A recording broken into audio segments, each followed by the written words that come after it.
so in the previous lesson, I have shown you what to do and what not to do when it comes down to setting up your Instagram profile. And with that said, in this lesson, I'm going to simply teach you the content strategy you should adapt for your Instagram. So let's just not waste time and let's go right into the juiciest stuff.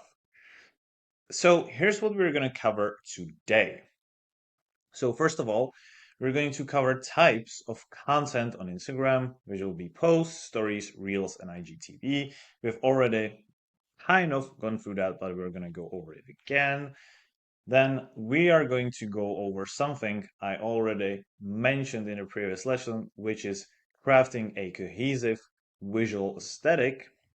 Then we are going to cover best practices for writing captions and using hashtags. And then we are going to go over how to actually build a content calendar for consistent posting. Now, warning, this is the most important video in the entire course. So watch the entire video, don't skip, don't fast forward. And pro tip, as always, if you want to save yourself time, watch the video in double speed. So, content strategy for Instagram. So, first of all, posts. So what they are, posts are pictures or groups of pictures that stay on your Instagram page. These are great for showing off things about your business that stay important, like your best products or services. For example, a bakery can post yummy pictures of cakes to bring in customers, which works great. Who they help? These posts help businesses with pretty things to show, like clothing, food, or places to visit. That's pretty self-explanatory. They also start conversations because if you add captions that spike interest, then obviously there's going to be engagement. The only thing is, don't be boring and use your personality. Okay? Don't use ChatGPT to write your captions. Also, they help you to get found because if you use hashtags to help more people to see your posts, they will obviously see them if you add location tags. Super simple, add hashtag small business or hashtag New York City bakery. Last but not least, they make you look professional and you can make them look even better if you use lighting and tools like Canva, which I've already shown you. Stories, they're quick and fun. So, first of all, what they are. Stories are highlights from your life and from your business. They let people know that you exist, what is going on in your business, and they actually can easily, you know,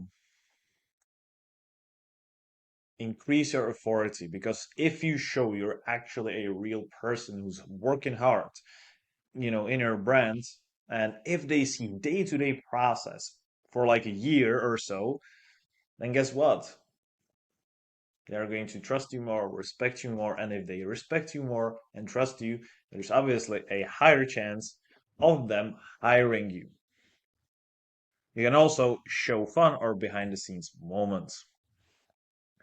Now, obviously, they help businesses that want to feel personal and friendly. They also let you use tools like polls and quizzes to let followers join in. And most importantly, you can also use quizzes and polls for actually like gathering data for your business, right? When I shown you Alex Ramosi in the previous lesson, he what he did was pretty phenomenal. I don't know if you guys read his book, 100 Million Leads, but in this book, he basically was saying that he let his audience decide what was the highest converting title for his book. And how he did that, he basically took, like six titles of the book that he had in his mind, and then he created polls. Which one of these is better? And the one that won it, then that one he used for his book, right? And also you can share links and promote your products. Now, reels. Reels are short videos up to 90 seconds And Instagram shows to lots of people. The reason why it shows to lots of people is because people love visual content. Now, who they help? They help businesses with exciting or creative things to share, like beauty or fitness brands or business brands, right? If you see these step-by-step tutorials on how to make, or how to increase your revenue by 10% the next day or whatever, then these are the videos that they're using. Now, what to post? This is a great topic. If you are a business owner, show how to videos. And you can show them in two ways. You can either make them highly beneficial, right? So, like how to, how to get 1,000 followers in the next 30 days using this strategy. Boom. And you have step-by-step tutorial. You give them 3 steps. Boom. That's the first angle. Second angle that you can use is a little bit more negative. And I know what you might be thinking, but people respond to negativity way better than to positivity. Why is that? Simply because we have a survival instinct inside of us, and therefore we are going to do more to avoid pain than to gain pleasure. So, for example, if you're a fitness coach, you can say 5 things to avoid if you don't want to, pull your shoulder, or 5 things to avoid if you want to have healthy joints in your 40s, right? Like stuff like this. If you induce negativity but don't overdo it, so like don't just inject your audience with negative content, right? And also because reels and videos generally are type of content that people love the most and lets them spend most of the time on the Instagram. Obviously, this is why reels are the most popular, right?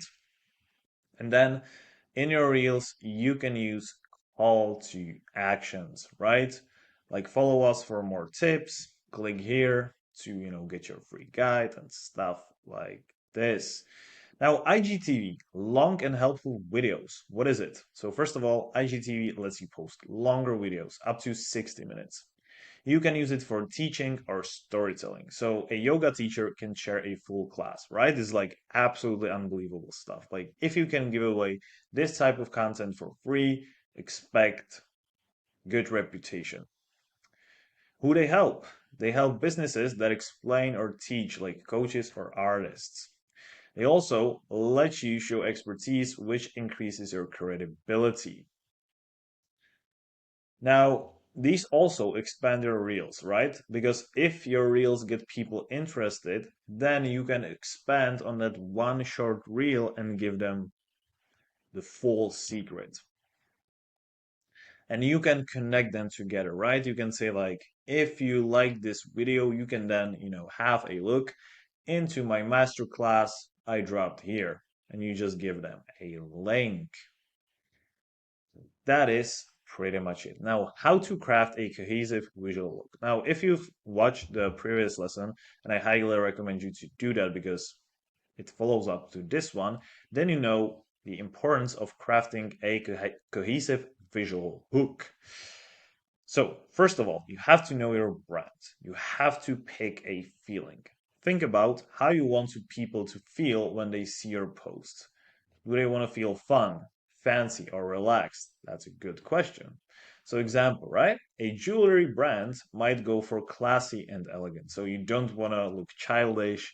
You don't want to use, just flashy colors like red, yellow. You want to use, elegant colors like black, silver, gold, like gray, white, stuff like this, right? Then choose colors. Pick 3 to 5 colors you will use every single time. These should match your brand's personality. And tip, use a free tool like colors to help pick colors. Colors.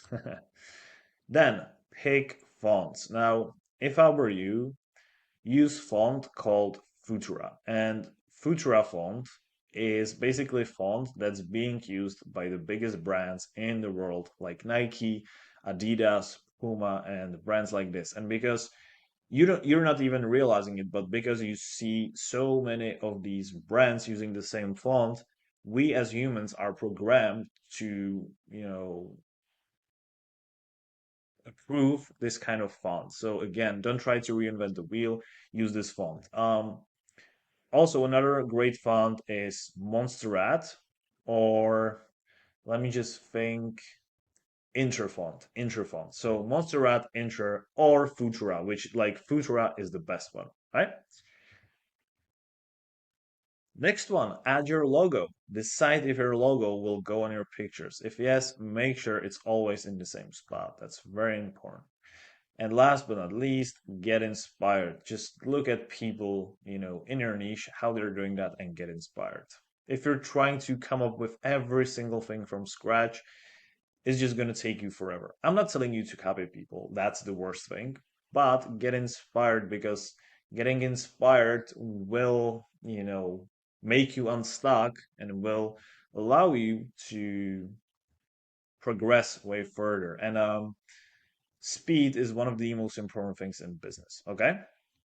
Step number two, plan your layout, right?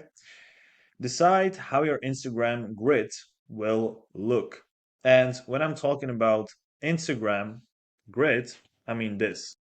The grid is pretty much the layout of your posts, right? So you want to make sure that you like decide, if you want to have like all just, if you look at Hermosi, he's just got like free, reels or free videos in his grid.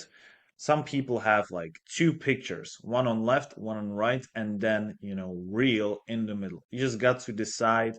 Just make sure. The only thing I would highly recommend you is to make sure that your grid looks consistent, at least at the beginning, because again, it adds to that feel of great visual understanding. And if you can have great visuals in your profile, then people will be more attracted to whatever you offer because you will look and appeal more professional. All right, so back to the presentation. So make sure that you like decide on it, right? Will you alternate pictures and text?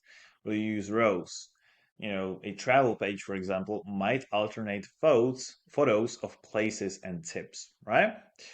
Also, make sure you keep it balanced. Make sure your colors and designs look good together, which ties back to the colors you picked. Also, use good photos. Bright, clear pictures are key.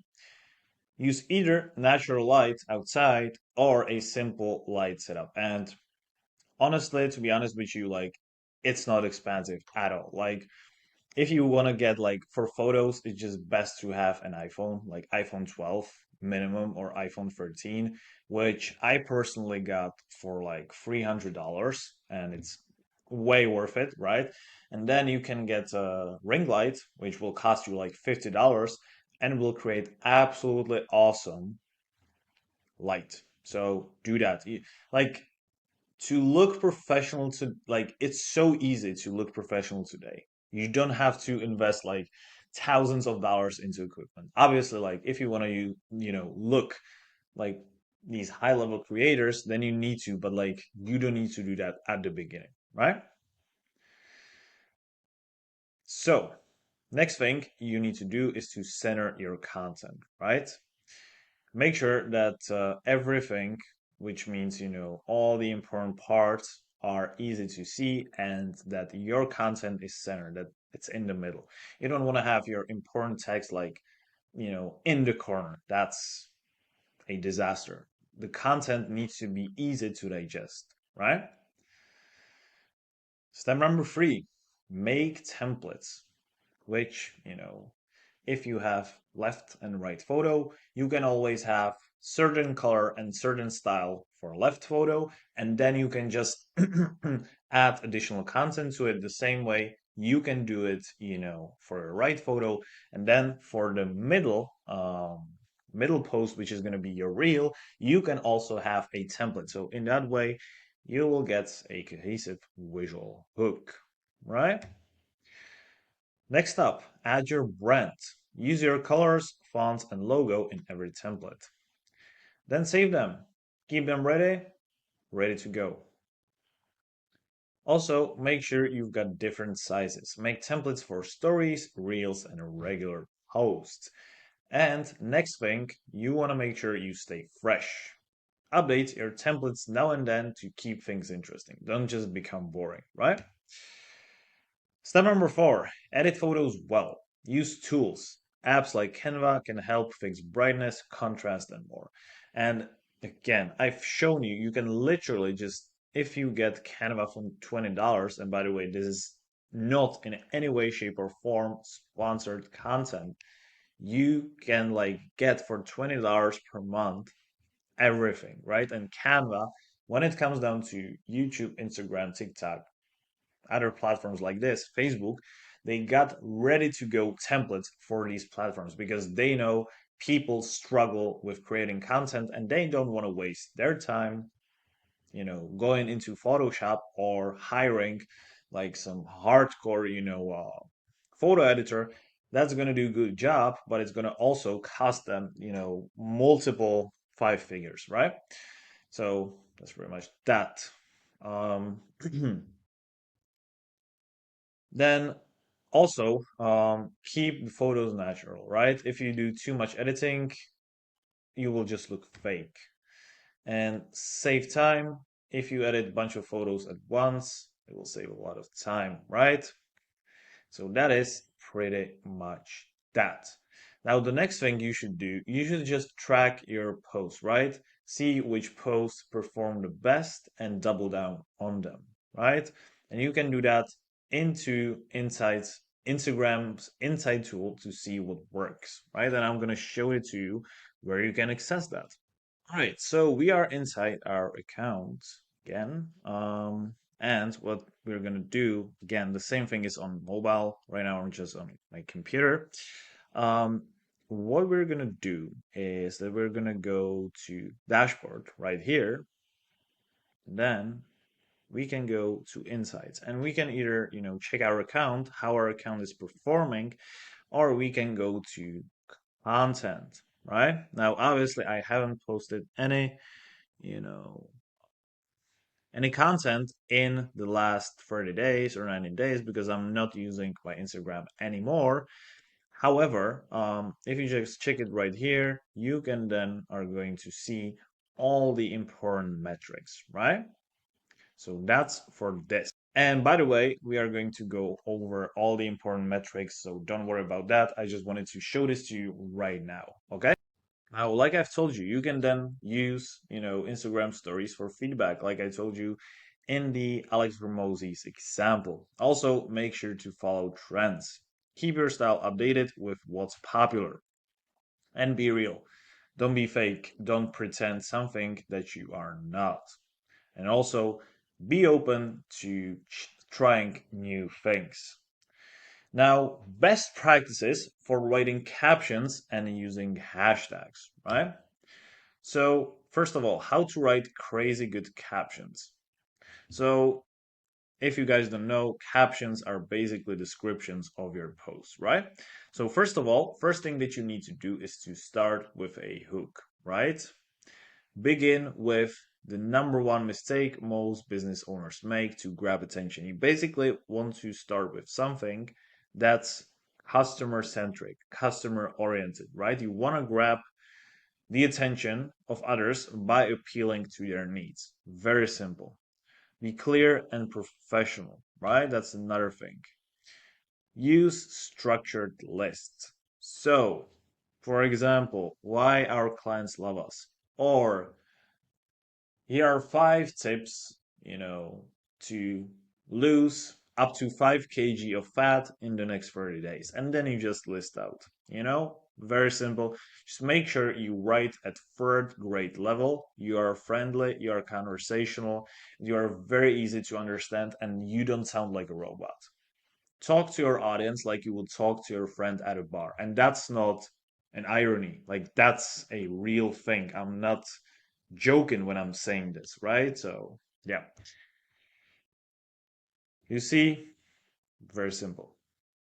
Also, you can use, data to impress, but I wouldn't say to impress, I would say to gain credibility because nowadays a lot of people are pretending to be something they're not. And obviously, thanks to that, people are more skeptic than ever. And at the end with CTA.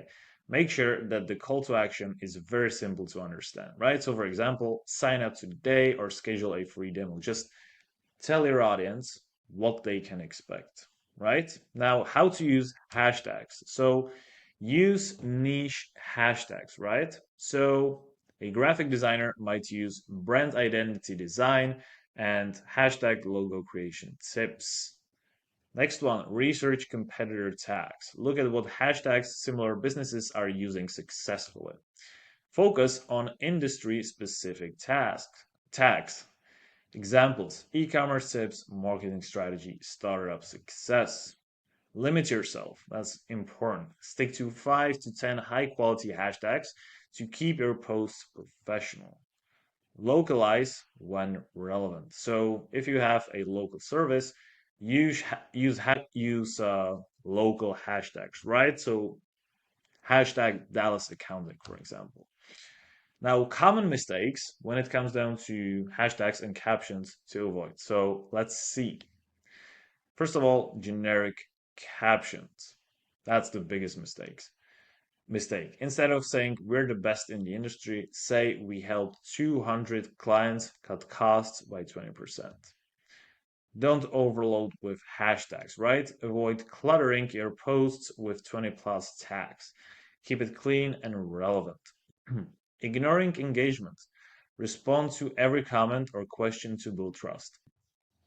I know it's a lot of work, but guess what? You need to do that. And because not many people are willing to do that, this is what's going to make you stand out. Skipping proofreading. Because if let's say you're a marketing agency and your grammar is not good, then guess what?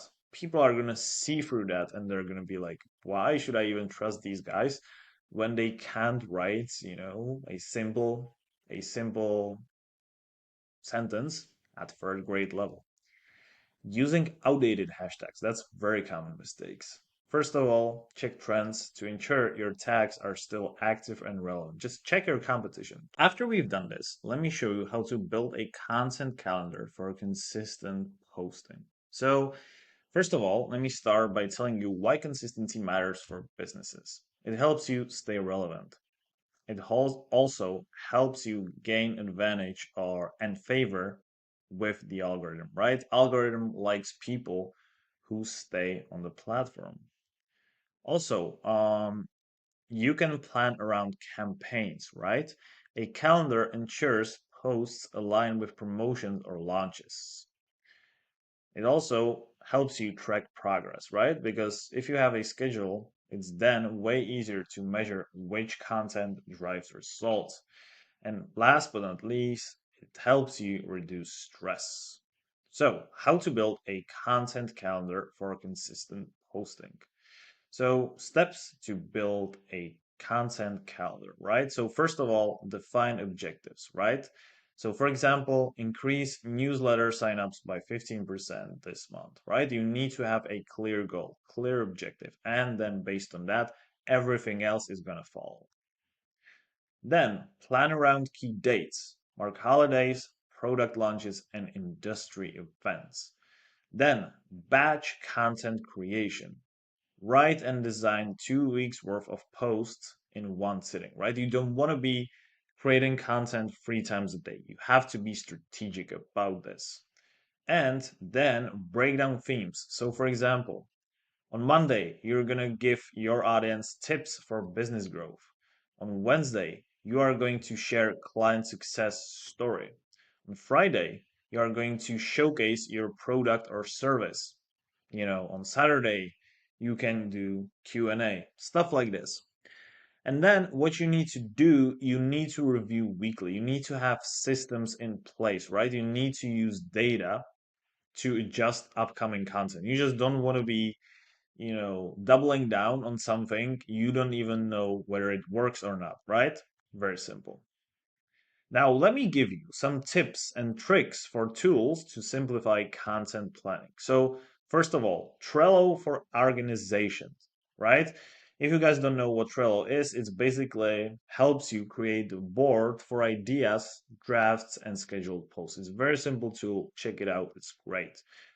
Who Hootsuite or Buffer for scheduling, right? This lets you automate your posts to save time. And like I've said, Canva for visuals and Google Calendar for deadlines, which easily lets you set reminders for important content milestones. And analytics tools, which they let you gather data that then are very crucial when you are deciding whether to create content or not, right? Because if you know some other posts got better reach than others, then you want to make the same content and double down on what works, right? And then Metrical, that's a very good tool because this is a user-friendly platform that leverages a centralized dashboards, intuitive scheduling tools, and real-time analytics to simplify your entire content planning process by tracking performance, consolidating insights, and automating post scheduling. It's like all in one tool, and I highly recommend that to you. Now, when posting manually is better, right? So first of all, if there's an industry update, share it live with your perspective, right? Break, the schedule. It's not bad to break the schedule from time to time. Engage during peak times, right? Make sure to post, during high activity hours for maximum reach. And again, you can see that in your Instagram insights, right? Then, personalized responses. Reply to comments and messages in real time for better relationships. Adapt to trends, right? Join trending challenges or conversations immediately, right? It's like if somebody just says there's like a challenge for creators to create 30 days of content, 5 times a day, just break your schedule and try it because you never know where you might, explode on Instagram. And also, avoid canned posts, right? Tailor captions to current events or audience feedback. Don't just be like a robot. Now, just some professional organizing tips. So, schedule around high traffic times. Use analytics to find when your audience is most active, right? That's the first thing. Second thing is to repurpose successful content. Turn a popular blog post into multiple social posts. Just basically double down on what's working. That's people don't believe this is this is true, but it is, right? Then create evergreen posts. Write posts that remain relevant year round, like tips or FAQs. Then allocate promo days. Dedicate specific days to promote services or products. And also leave space for spontaneity. Schedule 80% of your posts, but keep room for unexpected opportunities, right? So, like I've said, 80% be, dedicated, be very professional, have your schedule, but 20% of the time be spontaneous and be unexpected. And that is pretty much it for our content strategy lesson when it comes down to posting content on Instagram. In this lesson, we have covered everything when it comes down to actually posting effective content related to your business. We have covered how to stand out from the crowd, how to, we have covered all the basics when it comes down to proper, content creation, what to do, what not to do, what to avoid, all this sort of stuff. And with that being said, I look forward to speaking to you guys in the next lesson. See you guys soon.